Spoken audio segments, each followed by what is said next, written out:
I turned my light on and screamed. On my room, there was every single doll from the attic. Grab your flashlight, everyone, 'cause these true haunted doll stories will give you nightmares tonight. Number 1. When I was a kid, I would spend a lot of time in Texas with my brother, dad, and stepmom. Mainly just my brother and stepmom, because my dad was in the military and would frequently go on long trips, leaving us alone in whatever house we happened to be living in at the time. When I was about 5, we moved to a large, very old Victorian house. It had lots of rooms, and as a little kid, I found it very fun to explore the house. In the attic, there was lots of old junk that the owner of the house was storing while we were renting it, including a huge collection of beautiful handcrafted porcelain dolls. There were hundreds of them, lined up neatly on the back wall in a glass case, standing on their stands like an army ready for command, and as a little girl who loved ribbons and bones and any girly thing, I was enchanted. One doll in particular stood out to me, a beautiful red-haired, green-eyed doll in a blue silk dress with a matching ribbon in her hair. I begged my dad to let me play with her. I felt the need to hold and love her and have tea parties with. He of course refused, saying that the dolls were worth more than I could imagine, and he wanted his deposit back when we moved. He kept the door locked for good measure, after catching me more than once staring in awe at the doll. A month went by, and I had completely forgotten about the doll, choosing to simply explore the house and play in the basement room with my Barbies. Until one day, when I came home from dropping my dad off at the base and found the red-haired doll sitting on my bed. I was ecstatic, thinking that my dad had given me the doll, and left it as a surprise and proceeded to play with the doll every second of every day until my dad came home. As soon as my dad saw the doll, he flipped out and yelled at me. He took the doll away to lock it back in the attic and only got more aggravated when he discovered that the attic door was still locked. He couldn't figure out how I could have possibly picked the lock, since he was the only one with the key. He thought that I had somehow convinced my brother to do it for me.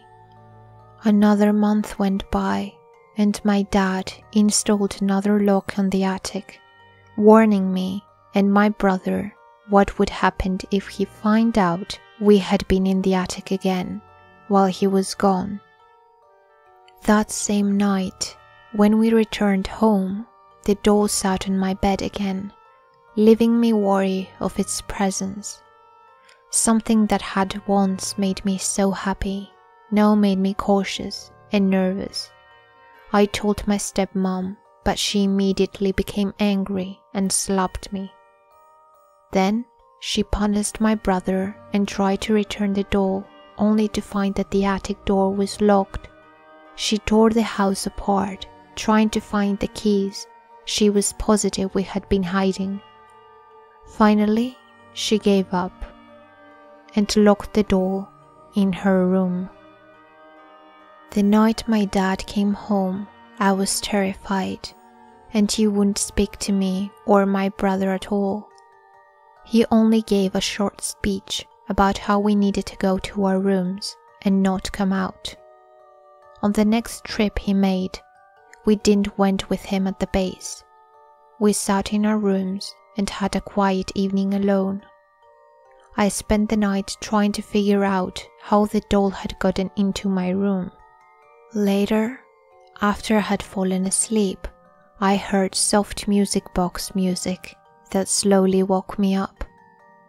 I felt something near my feet, and thinking it was my cat curled up, I reached down only to find instead of fur, a handful of hair. I turned my light on and screamed. On my room, there was every single doll from the attic, sitting at my tea table, on my dollhouse, and standing on my bed and in various parts of my room. My door slammed open and my dad appeared on the doorway.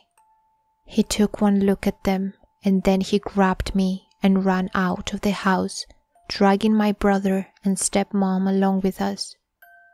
To this day, he refuses to speak about the dolls again. The most important part is the story of the red-haired doll. Apparently, the original builder and owner of the house had a daughter who died when she was about 8. The doll was custom-made to look like that girl. She was made out of her real hair and dressed in the same clothes the child wore. I think inside the doll it was that little girl, because I never felt like it was dangerous to play with it. I felt like she was lonely and trying to make a friend. Number 2. This isn't a joke. I just never had anyone to talk to about this, without them looking at me like something was wrong with me. Please understand that it isn't easy for me to share this with a complete stranger, but I'm hoping I can finally get some answers. First, let me introduce myself. My name is Katarina. I am 23 years old, and I'm from Portugal. I am a normal, happy girl with a loving family, great friends, great boyfriend, and a job I really enjoy.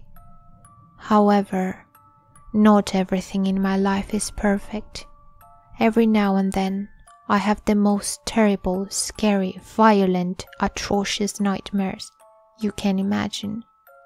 Many of them featuring 2 antique dolls I own, much like those you collect.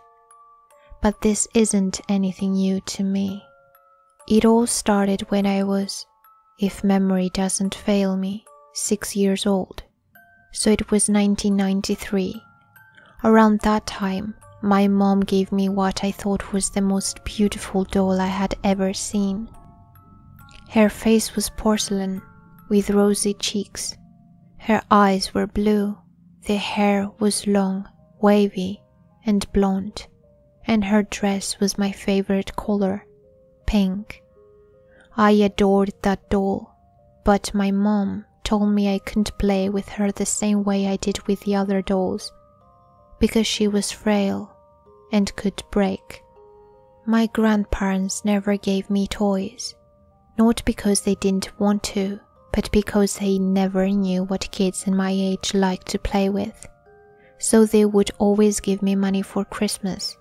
As a kid, I didn't really know what to do with it.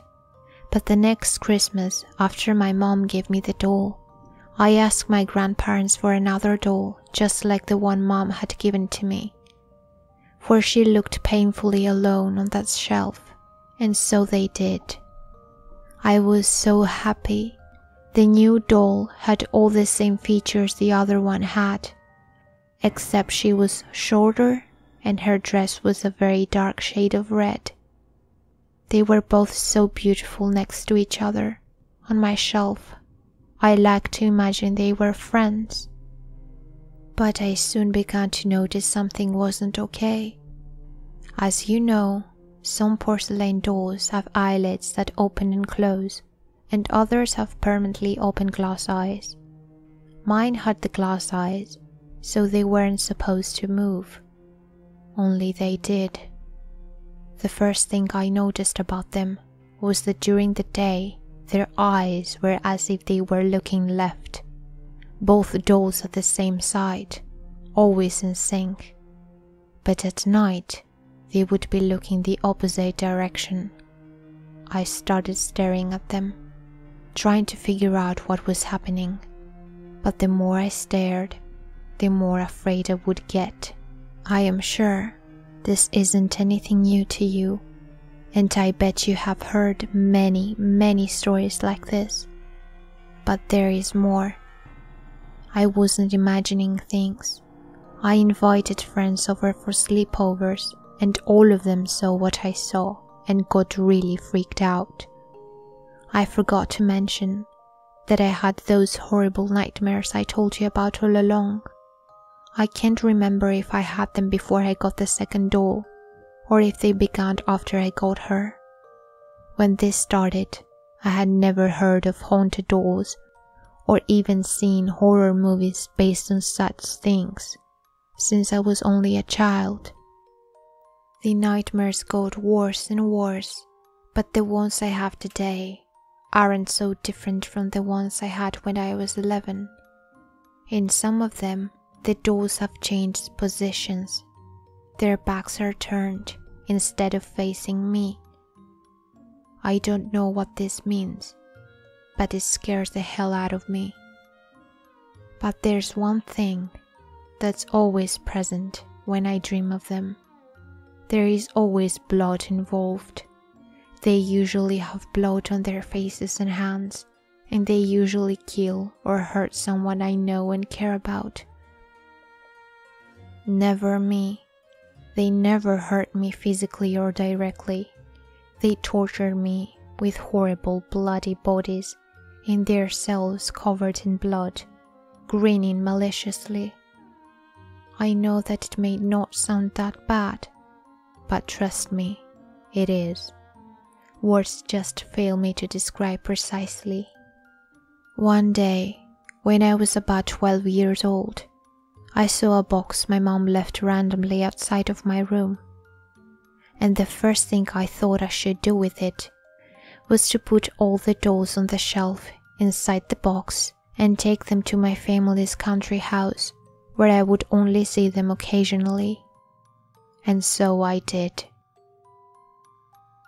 I had more dolls on the shelf, tiny ones, different from those two, but decided they would go as well. As I was putting them in the box, I felt so liberated. I will never forget that feeling. My family's country house is an old house that's been in my family for generations, located in a small village in the north of Portugal. I live in a big city. Even though they're very far from me, I still get the nightmares. I had one not too long ago and decided it was the worst I've ever had with them. You see, I could never tell my parents or friends this story without being deemed as weird or as needing some help.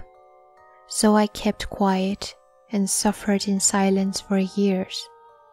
I was terrified at night for years as they entered my dreams and moved.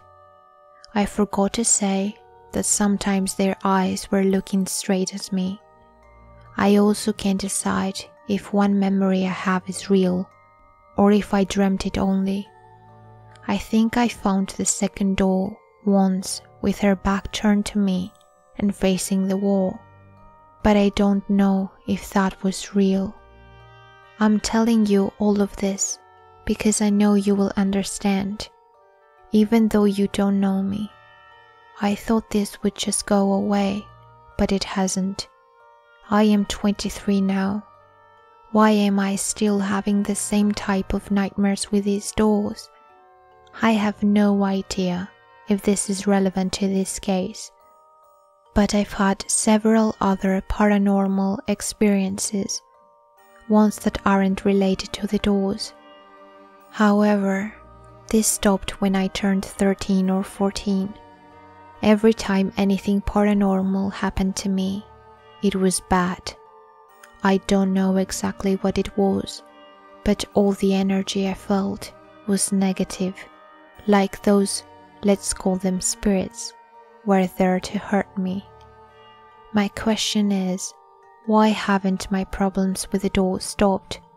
I took them far away from me, so why are they still torturing me? I'm not crazy, am I? There's something there. They can't be normal. Why do they hate me? All I did was to love them. Yes, I loved those dolls. Why did this happen to me? What can I do? Will the nightmares ever stop? Number 3. Once I went to a charity shop and bought a pot doll with ginger curly hair and a green Scottish dress. I took it home and put it on the bottom step of my staircase. I then went upstairs to get something, but when I got down, the doll had moved to the mat at the front door. The following morning, I awoke, and my husband said he had got up in the night and heard singing and footsteps. In the afternoon, my husband went out and I was alone. I made myself a sandwich and I went to the living room. I turned the lights on and sat down. 2 minutes later, the light turned off by itself, and the doll was on the sofa next to me. I got up and turned the light back on, sat down, and 2 minutes later, the lights went off again.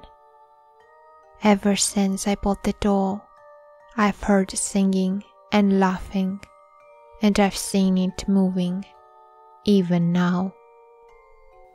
Number 4.